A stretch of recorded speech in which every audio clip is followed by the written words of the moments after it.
ভাড়াটে ছিলেন? একসময় ছিলাম, এখন এখন কোথায় থাকেন আপনি? এখন বাড়িতে। কখন শুনলেন ঘটনাটা? আমরা শুনতেছি প্রায় 11টার দিকে। 11টার দিকে। ভাড়া বাসার নিজ ঘরে হত্যাকাণ্ডের শিকার হয়েছেন ববিতা নামের এক গৃহবধূ। তার নিথর দেহের পাশেই পড়ে আছে একজন পুরুষের গোপনাঙ্গ।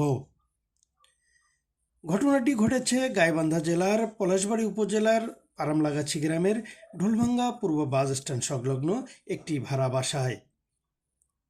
28 মার্চ শনিবার সকালে পার্শ্ববর্তী বাড়ির এক মহিলা গৃহবধূ ববিতার মরদেহ ঘরে পড়ে থাকতে দেখে বাইরে এসে চিৎকার দিলে লোকজন ছুটে এসে এই দৃশ্য দেখে। ঘটনার পরপরই ববিতার স্বামী হারুন পলাতক থাকায় পুরুষের গোপনাঙ্গটি আসলে কার এ ব্যাপারে নিশ্চিত হওয়া যায়নি। আপনি দেখেছেন? জি দেখি। কি দেখলেন আপনি? ওখানে মেয়েটা অনেক ধস্তাধস্তি হয়েছে ভিতরে সম্ভবত, হওয়ার পরে ওখানে গলা কাটা হয়েছে।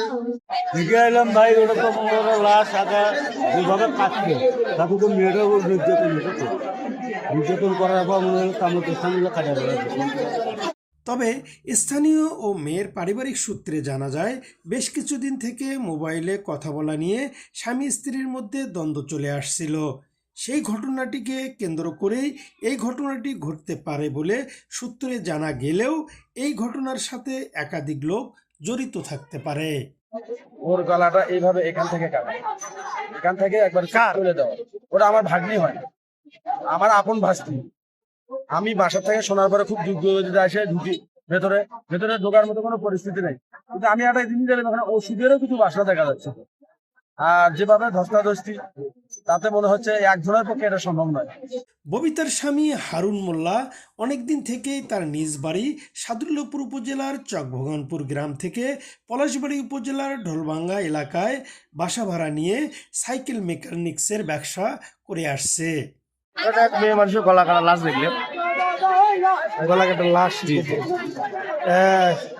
আপনার কাছে কি মনে হলো যে কখনকার ঘটনা হতে পারে এটা? সম্ভাবনা বৃষ্টির আগ মুহূর্তে, সকাল খুব সকাল সকাল। 3টা-4টে এরকম আনুমানিক। আপনার বাসা তো এখানেই, ব্যবসা হ্যাঁ। করেন। আপনি অনেক তো চেনেন। হ্যাঁ আসলে ওনাদের পারিবারিক কোনো দ্বন্দ্ব ছিল? হ্যাঁ, স্বামী স্ত্রী মাঝে মাঝে এই ইয়া হওয়ার, এই আজকে ঘটনা হওয়ার 2 দিন আগে এই ঘটনাটা ওদের স্বামী স্ত্রীর ভিতরে দোকানে যায় ভেজাল ছিল।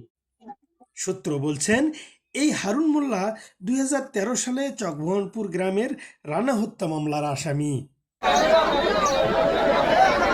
সংবাদ পেয়ে পলাশবাড়ী থানার ওসি সারোয়ার আলম সহ আইন শৃঙ্খলা বাহিনীর একাধিক টিম ঘটনাস্থল পরিদর্শন করেছেন। মরদেহের শ্রুতাল রিপোর্ট তৈরি শেষে মরদেহ ময়নাতদন্তের জন্য মর্গে পাঠানো হয়েছে। এই ভাড়া বাসাটিতে হারুন মোল্লার পরিবার ছাড়াও অন্যান্য ভাড়াটিয়ারা ঈদের ছুটিতে বাড়ি যাওয়ায় ও ঘটনার পরপরই হারুনের পরিবার গা ঢাকা দেওয়ায় এটি পরকীয়ার কারণ নাকি পরিকল্পিত ঘটনা, এটি সুনির্দিষ্টভাবে জানা যায়নি। তাদের 14 বছরের একটি পুত্র সন্তান হানিফ ঘটনার দিন নানার বাড়িতে ছিলেন বলে জানা গেছে। তবে জিজ্ঞাসাবাদের জন্য হারুন মোল্লার প্রতিষ্ঠানে কাজ করা মামাতো ভাই আজহার আলীকে আটক করেছে পুলিশ। মোহাম্মদ নূর আলম সরকার, প্রবাসী বাংলা।